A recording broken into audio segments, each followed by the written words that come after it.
एक पोता लोहे की जंजीर को पकड़ते पकड़ते एक ऐसे शरीर तक पहुंचा जिसमें सिर्फ हड्डियों का ढांचा बचा था, लेकिन उसकी परदादी अभी भी जिंदा थी।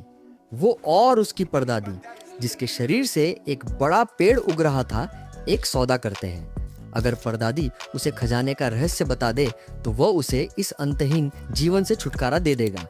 परदादी को पता था कि ये लालची पोता एक दिन जरूर वापस आएगा, क्योंकि कोई भी यहाँ छुपे खजाने को पाना चाहता है। इस भयानक हालत ने उसे आधी जिंदगी तक तड़पाया था, इसलिए उसने सौदा मान लिया।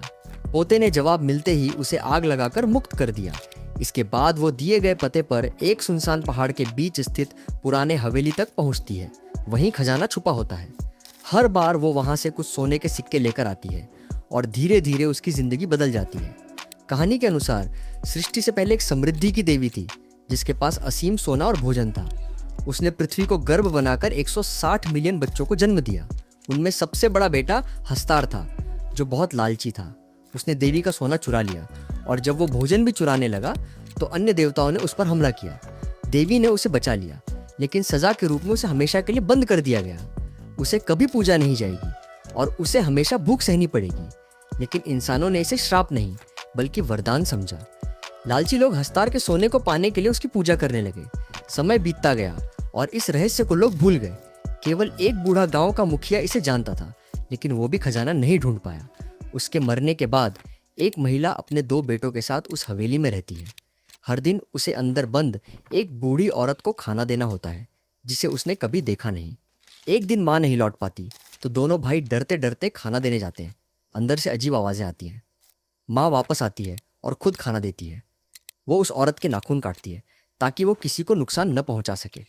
उसके पैरों में लोहे की जंजीर बंधी होती है। कुछ दिनों बाद गांव का मुखिया मर जाता है। माँ अपने बेटों के साथ वहां से जाना चाहती है, लेकिन बड़ा बेटा खजाने के लालच में रुकना चाहता है।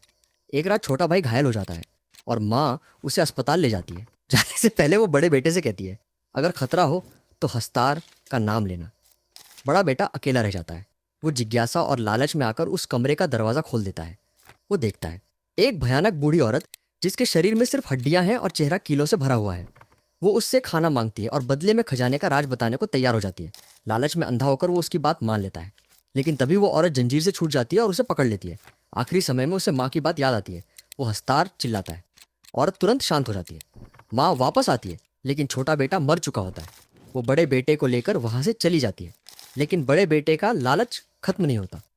15 साल बाद बड़ा होकर फिर उसी जगह लौटता है। वो खजाने का रास्ता ढूंढ लेता है और अपनी परदादी को मारकर खजाना हासिल कर लेता है। अब वो अमीर बन जाता है, लेकिन असली डर यहीं से शुरू होता है। वो एक गहरे कुएं में जाता है जहाँ हस्तार रहता है। वो आटे से एक गोला बनाकर खुद को बचाता है, क्योंकि हस्तार आटे से दूर रहता है, लेकिन लालच में आकर वो ज्यादा पाने की कोशिश करता है। आखिर में लालच सबको बर्बाद कर देता है। उसका परिवार, उसका बेटा, सब इस लालच के जाल में फंस जाते हैं। और कहानी का असली संदेश है, दुनिया इंसान की जरूरतें पूरी कर सकती है, लेकिन इंसान की लालच कभी नहीं।